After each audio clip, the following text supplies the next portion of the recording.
The conference started with a message from prominent Islamic scholar Fethullah Gulen, in which he underlined the importance of understanding Islam as a religion of peace, the way that it truly deserves to be understood. This is a message to the conference denouncing violence in the name of God, the case of Islam. That Islam does not ever condone violence, and that Islam indeed proposes solutions to this problem of humanity. For years, I have stated that a true Muslim, that is, one who understands Islam thoroughly, cannot be a terrorist, and that one who engages in terrorist acts cannot remain a Muslim, cannot remain within the fold of Islam. On all platforms and occasions, I have reiterated that Islam cannot permit or sanction a person to be killed in order to reach any goal. The conference aimed at understanding one of the highly debated issues of our time related to the issue of terrorism and its relevance in Islam as a world religion. One of the main questions that the speakers explored was the supposed link between terrorism and Islam, as it has been a pervasive topic in the Western media. With a very strong dominance of the Arab culture. At which point then, you see, what became more important was struggle over the methodology. So philosophy was put aside, and theology was sort of boiled down to what is in Arabic called ilm usul al-fiqh, that is the science of methodology, through which you could arrive at fiqh, which is science and knowledge. You could not reach fiqh unless you went through ilm usul al-fiqh. You could not do it without going through the methodology. The methodologies then became more important than the outcomes. And the methodologies became more and more constrained as time went on.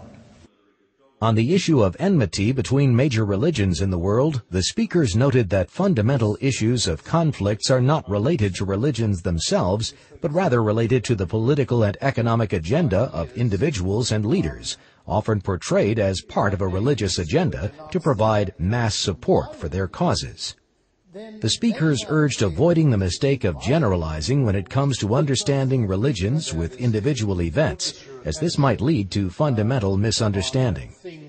The conference was a comprehensive effort at drawing a framework within which we should try to understand each other and other religions, especially within the context of Islam and terrorism. This was to provide an opportunity for interfaith dialogue and understanding, and Oklahoma City University's had a partnership with the Institute of Interfaith Dialogue, and when we entered into that agreement, one of the things that we thought would be very important to do is to have a conference like this to talk about issues of violence and terrorism and deal with some of the many misunderstandings and misinterpretations that people have about Islam and some of its true teachings in relation to those issues. And certainly people who would never consciously encounter Muslims or even just people from, different walks of life suddenly are brought together. I was really impressed by the energy of the Turkish people involved in this. The interfaith movement really it's definitively a Turkish movement. And of course, Turkey is that bridge between Europe and the Middle East.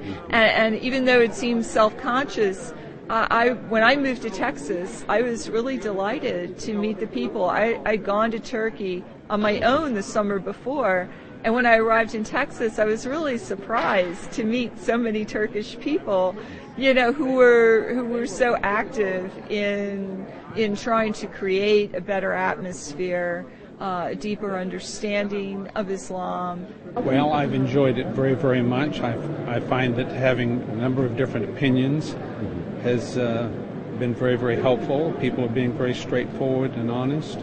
I hope that the program is being recorded in such a way that other people that aren't here get an opportunity. Only then will it really help. Here, many of the people are, so to speak, preaching to the choir, meaning there's very few people that disagree with what's being said. So an opportunity for people outside of this organization to hear about it would be great, and I am appreciative of the people that put it together. Do you think that this I'm actually learning things that I can share with my Christian friends who insist that the Muslim religion is different than the rest of us, that they are the terrorists of the world. And they're just not. They're more peaceful, I think, than a lot of the Christian things that are going on. Non-state actors to comply with these rules, then they have a greater interest in violating the rules because it redraws